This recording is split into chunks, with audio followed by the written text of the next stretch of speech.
Good morning, Facebook, YouTube, and Twitter. This is Rich again, back for your first video blog of the day for Thursday, September 17, 2015, around 6:20 in the morning, Billerica, Massachusetts.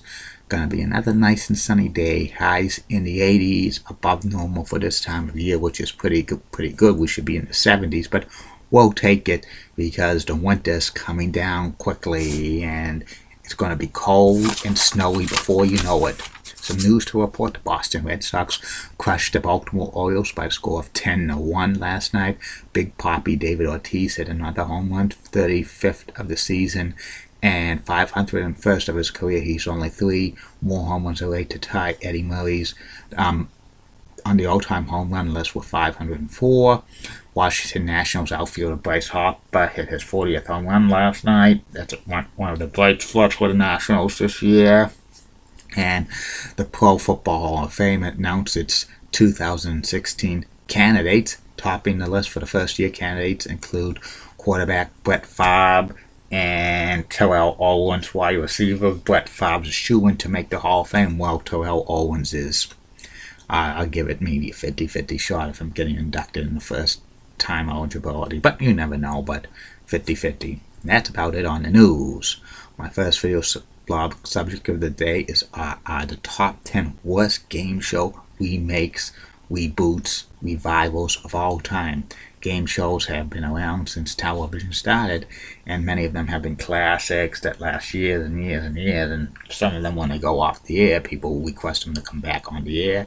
Sometimes they do, sometimes they're better than the original with like format changes and stuff. Sometimes they're worse, sometimes they're okay, but here are the top 10 worst game show revivals, remakes of all time. Number 10 on this list is the 1990 version, To Tell the Truth, that ran on NBC Daytime for about like 8 months, September 1990 through May 1991.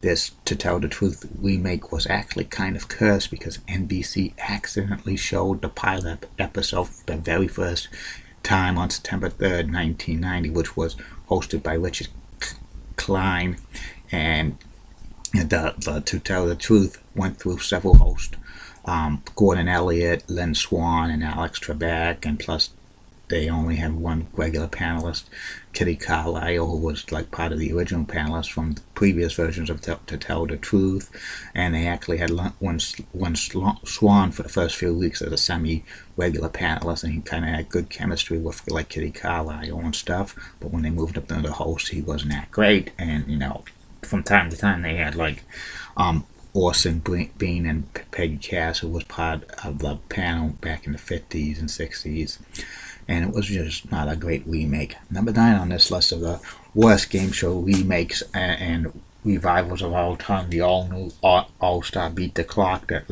lasted about four months on CBS between September 1979 and February 1980. It was hosted by Monty Hall.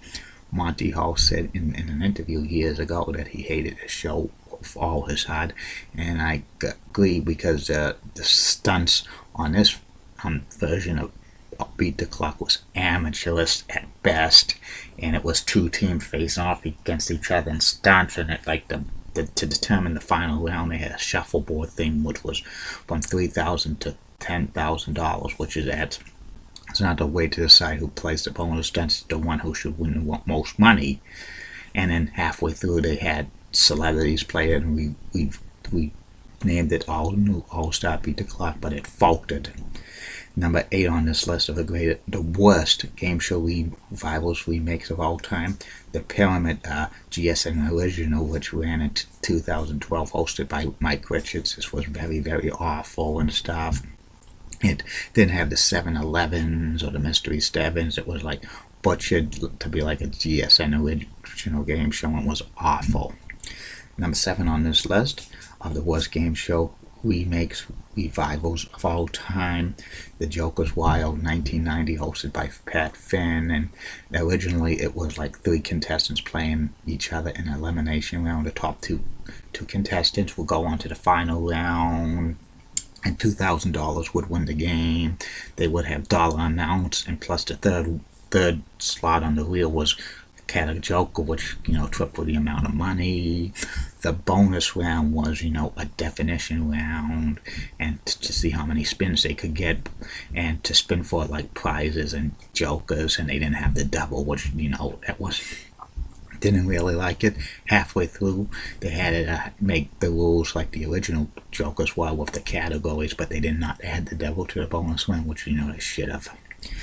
Number 6 on this list of the worst game show remakes, revivals of all time, the Extreme Gong Show on Game Show Network in 1998, hosted by George Gray. Most of these stuff were more and more amateur and stuff, and they didn't have Gene the Dancing Machine or the Unknown Comic and stuff on these shows and stuff. It was very, very awful.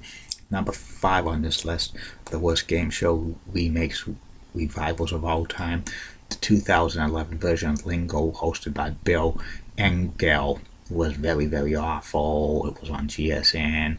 The Lingo was probably the best original game show ever made on GSN in the 2000s, hosted by Chuck Lorre. Bill Engel was not that great as a host, plus they had, clues and stuff.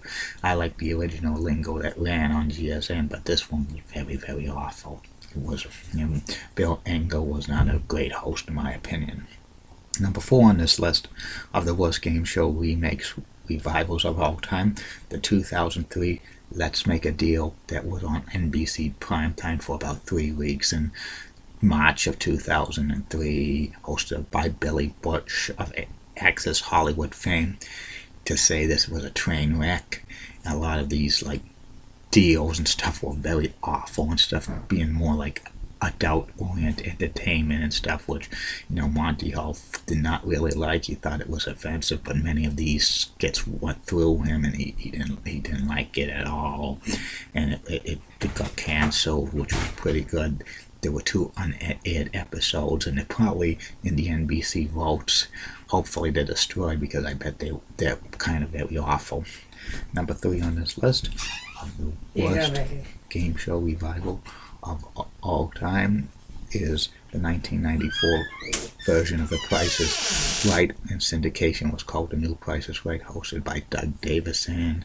It was, it was awful in my opinion, because they eliminated the one bid. They had they called up the contestants and to play pricing games and stuff, and then at the end, they, for the bonus to go to the showcase showdown, they had the Price Was Right. It was kind of a version of that, one bid to show a price back in the 50s, 60s and stuff, and then the showcase showdown was kind of the range game and stuff, but this was awful and stuff. It only lasted about 5 months in syndication. Number 2 on this list of the worst game show remakes, revivals of all time, the 1998 version of Match Game in syndication, hosted by Michael Berger. This was very, very awful and stuff. They only had 5 celebrities instead of 6, and the questions were outrageously boring and awful and stuff. They had Vicki Lawrence and George Hamilton and Nell Carter and Judy Tenuti as regulars. They had very, very, very no chemistry whatsoever and stuff. They weren't like Richard Dawson or Charles Nelson Riley and Brett Summers and Fannie Flagg and Patty Deutsch and Lane Joyce or Betty White. They had no chemistry with each other whatsoever, and it was a disaster waiting to happen. Michael Berger was okay as host, but this was a train wreck. And number 1 on this list of the 10 worst game shows, revivals, remakes of all time, the 2001 version of Card Sharks in syndication that lasted about 3 months, hosted by Pat Burrow. This was a piss. This did not resemble the original classic Card Sharks with the survey questions and stuff like that, and the high-low. It was just a straight through with card sharks and stuff, and they had situations if they wanted to change a card. It was kind of man on the street, somewhat like Street Smarts at the game show, which was kind of popular around that time. It did not resemble anything like Card Sharks. It was a train wreck. And that's about it on that. Be back later, Facebook, YouTube, and Twitter with 2 more video blogs. One will be about top candidates for Manager of the Year for baseball in the American League and National League.